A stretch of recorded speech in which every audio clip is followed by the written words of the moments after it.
જે ધરણા કરીને ખોટા પુરાવાનો એટલે સરકારને ગેરમાર્ગે દોરવા માટે જે કાર્ય કરી રહેલા છે અને જે અમારા વિસ્તારના લોકોને એ લોકો ધમકાવે છે તે બાબતે અને એ લોકોના વિસ્તારમાં મહેસૂલની જમીન એ લોકો ધરાવે છે અને એ લોકોનો ઘણા વર્ષ પહેલા એ લોકોને ત્યાં ખૂબ મોટો જંગલ હતો. એ જંગલ પૂરું કરીને આ 12 જેટલા ગામ છે સાગબારામાં, આખું સાગબારા નહીં મળે પણ 12 જેવા જેટલા ગામ છે આ લોકોનો આ જમીન પચાવી પડવાનો જ કાવતરા કરે છે.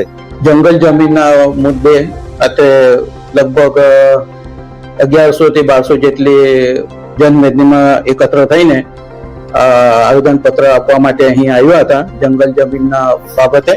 તો એમાં 1 થી 13 જેટલા મુદ્દા બાબતે જંગલ જમીન બાબતે રજૂઆત કરતું આવેદન પત્ર અહીં રજૂ કર્યું છે.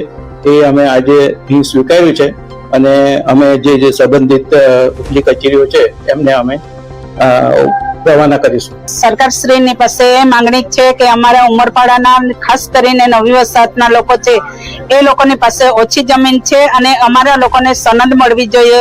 જે કપી ગામના લોકો કે આજુબાજુના લોકો છે એ લોકો ગેરકાયદેસર રીતે ત્યાં આગળ ધરણા પર બેઠા છે.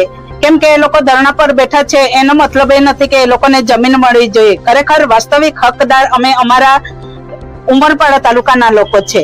અમારા જે સ્થાનિક આગેવાનો છે કે સ્થાનિક જે લોકો છે એમના હક અને દાવા માટે એ લોકો એના પર તરફ મારે છે. એટલે અમારે એવું કેવું છે કે જે સાગબારા તાલુકો છે એ પોતાના હકમાં રહીને એ બાજુ જમીને ખેડે અને અમારા ઉમરપાડાના હદમાં આવીને એ લોકો અમારા જમીન પર દબાણ ના કરે. કેમ કે અમારી યુવા પેઢી માટે એ ખૂબ જ ગંભીર પ્રશ્ન કહેવાય છે. એમને જીવન નિર્વાહ કરવા માટે અમારે ક્યાં જવાનું? આજે એ લોકો 25 જણા ધરણા પર બેઠા છે પણ અમે અહીં હજારોની સંખ્યામાં ધરણા પર બેસીશું કેમ કે અમારો હક અમે કોઈને